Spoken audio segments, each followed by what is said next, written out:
Hello, dear viewers, and welcome to a new edition of the Daily Debate. Tonight, we'll be delving into a topic that is at the heart of the national agenda, the ongoing efforts to ensure a decent life for all citizens across the Republic, in the era of the new Republic.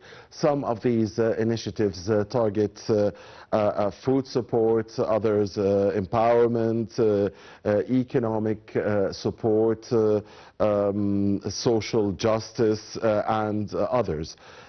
These initiatives reflect the Egyptian state's unwavering commitment to citizenship, equality, and social solidarity. And we'll be focusing on the presidential initiative, the Decent Life Initiative, or the Hayat Karima Initiative, and we'll be discussing how, despite all of the challenges, all of the crises, the regional and the global and local crises, a lot has been achieved in this file, and especially a lot of progress and a lot of success, specifically for this presidential initiative, the Decent Life or Hayat Karima Initiative. And we'll be doing that in the company of our distinguished guests with us here in our Nile TV studios, Dr. Mohamed Azzam, the Technology and Development Expert. A very good evening to you, Dr. Azzam. Always a pleasure to have you with us. Thank you so much. The pleasure and honor is always mine. Thank you. Thank you, Dr. Azzam, very much. And allow us, please, Dr. Azzam, and the viewers, first to watch a report about our main topic for tonight, and then come back and start our discussion. Please stay with us.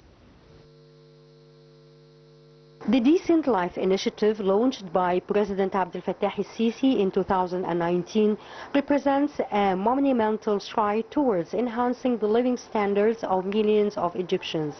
This ambitious initiative targets the most needy communities, aiming to elevate the quality of life through comprehensive development and empowerment programs. Central to the Decent Life Initiative is economic empowerment. Through various programs, the initiative has provided extensive support to small and medium-sized enterprises, fostering entrepreneurship and job creation. This has not only reduced unemployment but also invigorated local economies. Additionally, vocational training and educational opportunities have been expanded, equipping individuals with the skills necessary for sustainable livelihoods. Food security and support have been critical components of the initiative. By ensuring access to nutritious food for vulnerable populations, the initiative has tackled malnutrition, improving overall health and well-being. The distribution of food supplies has been particularly impactful in rural areas. Social empowerment is another pillar of Decent Life Initiative.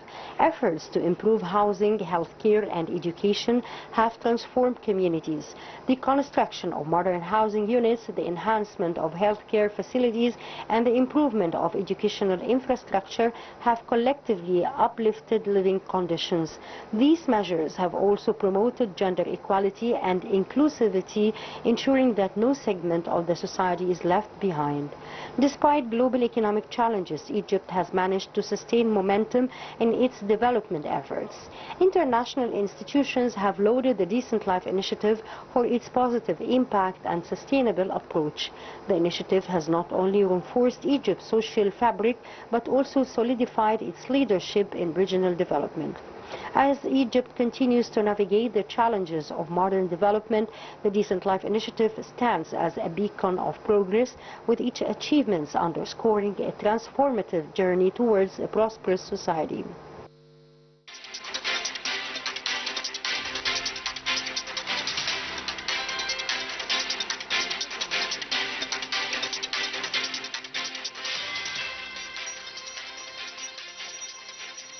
Welcome back, dear viewers, and thank you very much, Abir Hussein and Rasha Abdul Hamid, for this report.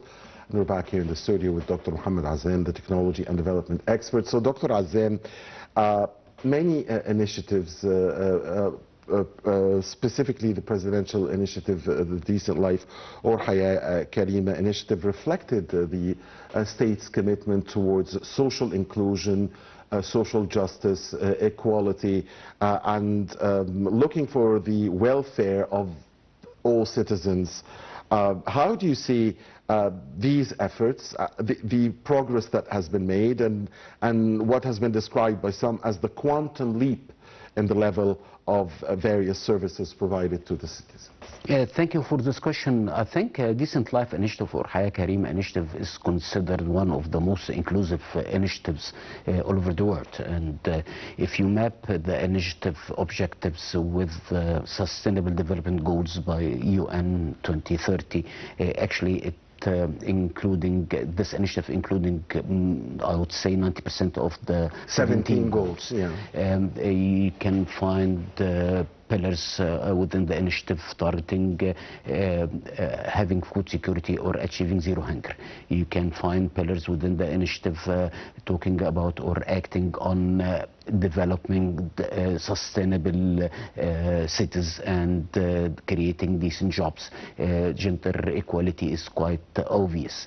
Quality education and so many other pillars. Services in the health sector. Of course, the well-being. Women.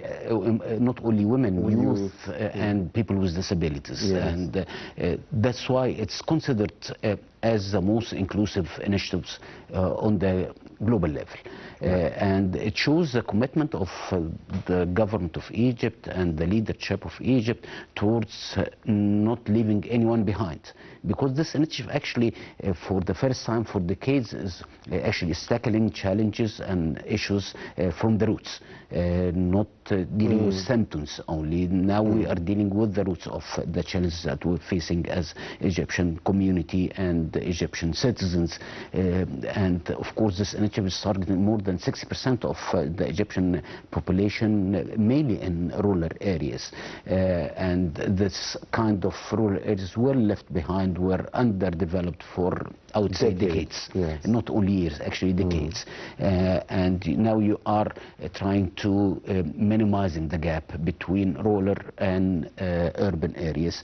You need to avail all services at the same quality for all Egyptians wherever they are, and totally with the same quality. You are trying to avail so many opportunities with respect to building small ventures and micro ventures, because small and micro ventures are quite important element within any economy. Actually, the global economy is totally dependent on small and medium enterprises. It's a backbone.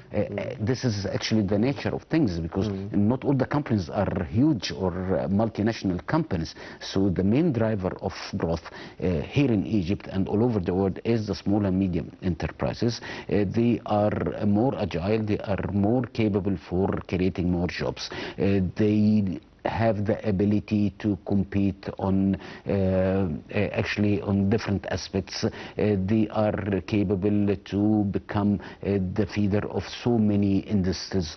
So actually this initiative, I would say, again, for the first time in the case, we have now a holistic approach to develop Egypt as a country, and considering the country as one unit. And actually within this one unit you are targeting specific programs for each region depending on the local competitiveness edge of such regions. So we can find agriculture projects in Upper Egypt, you can find textile projects in Delta, you can find furniture projects in Damietta, you can find fishery in across the Nile or across Suez Canal, you can find development in the logistics hubs all over the country. And now you are not only providing the opportunity actually, but you are providing the people and equipping the people with the means to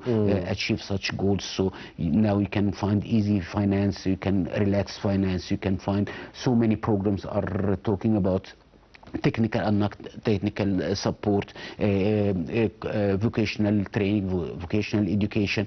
You can find technical assistance. Even now you have a law for small and medium enterprises, especially in such areas that so many advantages they can benefit from, that including having lands, having a way to ease of doing business, or the concept of ease of doing business. You are equipping such rural areas now with fiber optics, actually, and 4G mobile networks. And so it's not only about providing decent housing or having a sort of clear or having clear, I would say, healthcare services. Actually, you are having end-to-end 180-degree kind of services. Now you are building so many clusters across the different regions. We're seeing also investment in the green economy, in green businesses, and in everything that's friendly to the environment, because this is Egypt's vision in combating global warming and climate change. And I think this also serves SDG goals. Actually, this is very important for a country to become a leader in the green economy, actually, because there are so many funds coming in this direction. We've seen this in COP27 in Sharm el-Sheikh, and we've seen this in COP28 in Dubai. And I think a green economy is the next inflection point for the whole world. So that's why you can find so many incentives for green projects. Actually, there are so many technical and non-technical assistance for small ventures that are working in recycling, for example, or having small projects in the domain of agriculture or domain of food production, or having renewable energy, and especially for the biomasses and generating biogas out of waste. So the opportunity is always there. So actually now the time for the people to work on it and to increase or upgrade their skills to cater such so many opportunities and initiatives that are taking place nowadays in Egypt. Right, Dr. Azzam, initiative. how do you see the social inclusion and social solidarity at this very important point in time for Egypt, now also that we have a new government, basically a hugely reshuffled government. Yes, the Prime Minister, Dr. Madbouli, has been reappointed again by His Excellency the President, but he has a new cabinet. I mean, this is a new cabinet. So what should we expect from this new cabinet in regards to Decent Life Initiative and to other mega programs where the state intends to achieve social inclusion and social justice? I think directions are quite clear with the new cabinet, and there are more room for small and medium enterprises and the private sector within the economy, because this would help the economy to grow in a sustainable way. And we've seen that there is a new track within the cabinet for human development, which is something totally new. A new track within the cabinet for industrial development. And all ministers will work together, because due to the again, to the new business models, to the technological evolution, due to the changes that we are witnessing since COVID-19, this would be not only the business of a single ministry, but actually it would be all the collective an effort. integrated effort, yes. Collective and integrated, for sure. And that's why ministers are now working more closely together, building common ground, building or developing new initiatives for the betterment of Egyptians and for more inclusion that starts with social and economic inclusion, because actually economic inclusion would lead eventually to social inclusion. Absolutely. And social mobility. So now it's the time to work. The time to rethink of what we are doing as individuals as well. We need to have the proper knowledge to do the business, because the opportunity is there and the room is there, and but it needs that I need to have a different vision. I need to have a different mechanism how to run a small business, how to integrate my small business within a larger cluster, within larger supply chain. Because of this, we will have a totally different I would say more resilient economy, because resilience is very important. We are living in an era of crises everywhere, so building our resilience on the domestic level is very critical and very important, and I've seen this with the new direction of the new cabinet is quite clear to everyone. Well, since you mentioned, I mean, the importance of resilience at the moment, I was going to, my next question was going to be anyway, Dr. Azzam, that you would agree that the challenges are huge. I mean, we are living in the midst of a regional crisis, global crisis. The Egyptian economy itself is trying to get back on its feet. You know, the economic reform program is continuing. But to continue with the economic reform program, you have to lift some subsidies again, gradually, specifically in the areas of oil, gas, and electricity. So this is not going to be very easy. I mean, it's challenging. You would agree. So what is it that we need to do more now? I mean, in this very tough time. Actually, you need to focus on. We still have 2 minutes to the prayer, to the call for the prayer. Yes. This is very challenging. Okay, Dr. Azzam. So now we're going to go to the Adhan al-Isha, the call for prayer, and then come back and continue our discussion. Sorry.